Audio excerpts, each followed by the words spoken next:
ये कहानी है एक ऐसी वीर महिला की जिनका नाम भारत के इतिहास में सुनहरे अक्षरों में लिखा गया है।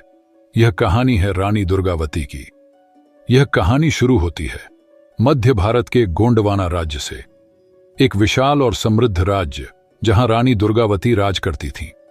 वह न केवल एक प्रज्ञाशील शासिका थी बल्कि एक अखंड योद्धा भी थी।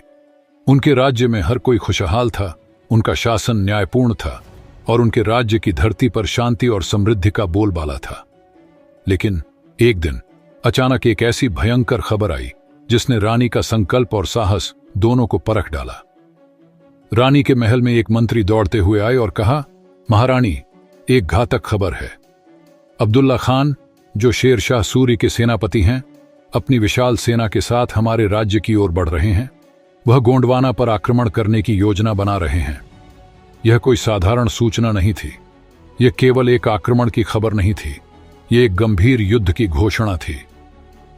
शेर शाह सूरी के सेनापति का आक्रमण उस समय के सबसे डरावने और रक्त पिपासु सैनिकों के साथ था।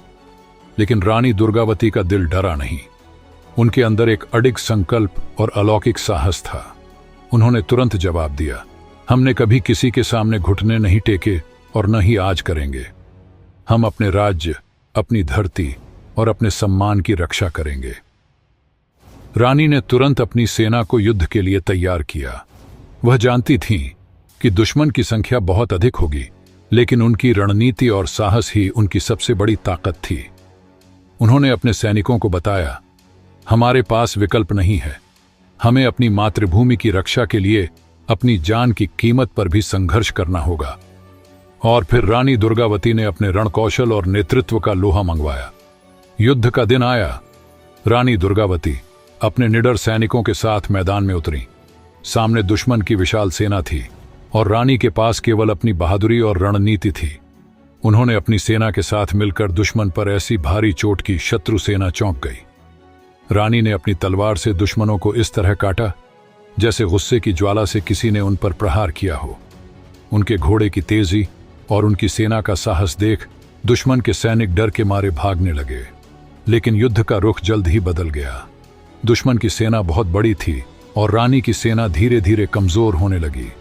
रानी ने देखा कि उनकी सेना की संख्या अब कम हो रही थी और दुश्मन का दबाव बढ़ रहा था। यह एक विभीषिका थी, लेकिन रानी का साहस और नेतृत्व कभी भी कम नहीं हुआ। रानी दुर्गावती ने उस भयंकर पल में निर्णय लिया। वह जानती थीं कि यदि आज उन्होंने आत्मसमर्पण किया तो उनके राज्य की इज्जत, उनकी मातृभूमि और उनकी धरती सब कुछ समाप्त हो जाएगा।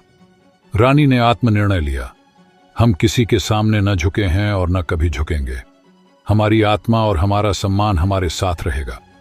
उन्होंने अपने सैनिकों और महिलाओं से कहा, हम जौहर करेंगे ताकि हमारे दुश्मन हमें अपमानित न कर सकें। रानी दुर्गावती ने अपनी आत्मा और अपने राज्य की संस्कारों की रक्षा करते हुए अंतिम बलिदान दिया। उनका यह कदम न केवल एक वीरता का प्रतीक था, बल्कि यह अत्यधिक साहस और सम्मान का भी प्रतीक बन गया। रानी दुर्गावती ने हमें यह सिखाया कि सच्चा बलिदान वही है जब व्यक्ति अपनी आत्मा और धरोहर के लिए कुछ भी करने को तैयार हो। दोस्तों, रानी दुर्गावती की यह अमिट गाथा हमें यह सिखाती है कि एक सच्ची शासिका वही होती है जो अपनी जनता और भूमि के लिए अपनी जान की कीमत पर भी लड़ाई लड़ने से पीछे न हटे। उनकी वीरता अमर है और यह हमें हमेशा याद दिलाती है कि असली शक्ति और वीरता संघर्ष में ही छिपी होती है।